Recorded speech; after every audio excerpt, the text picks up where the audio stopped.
Bienvenidos a nuestro laboratorio de suelos. En este video presentamos el laboratorio número 5, lo que es determinación de la consistencia del suelo. Acompáñenme. Bueno, la consistencia del suelo se define como la resistencia que éste opone a la deformación o ruptura frente a otras fuerzas externas y depende principalmente del contenido de humedad, la textura y materia orgánica. Su estudio es muy importante porque permite comprender el comportamiento del suelo frente a la labranza, la compactación y la erosión, aspectos fundamentales para el manejo agronómico.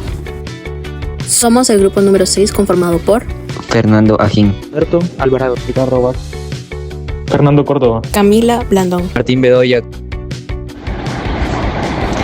El objetivo de esta práctica fue evaluar la consistencia del suelo en diferentes estados de humedad, seco, húmedo y mojado.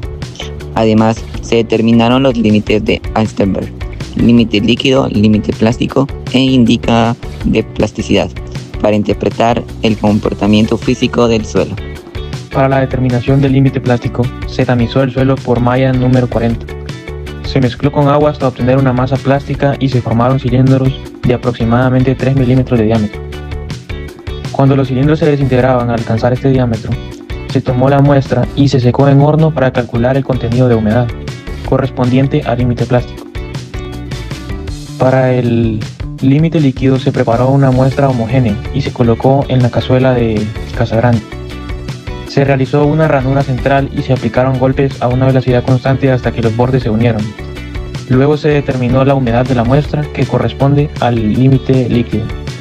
Finalmente, el índice de plasticidad se calculó como la diferencia entre el límite líquido y el límite plástico. La consistencia también se evaluó mediante el método organoléptico en 3 estados de humedad. El primero en condición seca, donde se presionaron terrones de suelo entre los dedos para evaluar su resistencia a la ruptura. También en condición húmeda, en el cual se humedeció ligeramente el suelo y se evaluó su friabilidad, es decir, la facilidad con la que se desmenuza bajo presión. Y por último, en condición muy húmeda o muy mojada. Aquí se analizó la pegajosidad y la plasticidad del suelo, observando la adherencia a los dedos y la capacidad de formar cordones o anillos. Esas evaluaciones permiten describir el comportamiento mecánico del suelo en campo. Los resultados obtenidos permitieron determinar los valores del límite líquido, límite plástico e índice de plasticidad del suelo analizado. El índice de plasticidad indica el grado de cohesión y deformabilidad del suelo. Valores bajos corresponden a suelos poco cohesivos y más susceptibles a la erosión, mientras que valores altos indican suelos más arcillosos, cohesivos y difíciles de mecanizar. La evaluación organoléptica mostró cambios claros en la consistencia del suelo según el contenido de humedad, confirmando que la humedad es el principal factor que controla su comportamiento mecánico. La consistencia del suelo está determinada por fuerzas de cohesión, que es entre partículas similares, y fuerzas de adhesión entre partículas no similares, como ejemplo lo que son el suelo y el agua.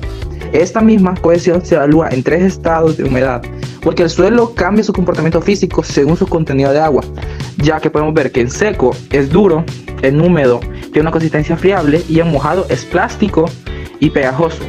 Agronómicamente, los límites de consistencia permiten definir el momento adecuado para la labranza y permitir problemas como la compactación o degradación estructural. La compactación del suelo puede ser favorecida por el tránsito de maquinaria, pisoteo animal o laboreo en condiciones de alta humedad. Además, la materia orgánica mejora la estructura, reduce la susceptibilidad a la compactación, influyendo positivamente en la consistencia del suelo. Y bueno, como conclusión, la consistencia del suelo es una propiedad física fundamental que depende principalmente de la humedad y la composición del suelo.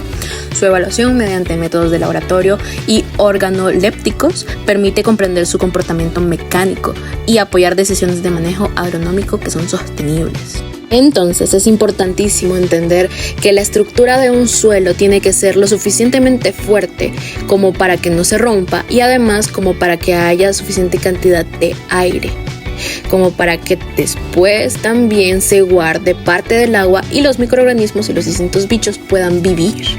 Muchas gracias.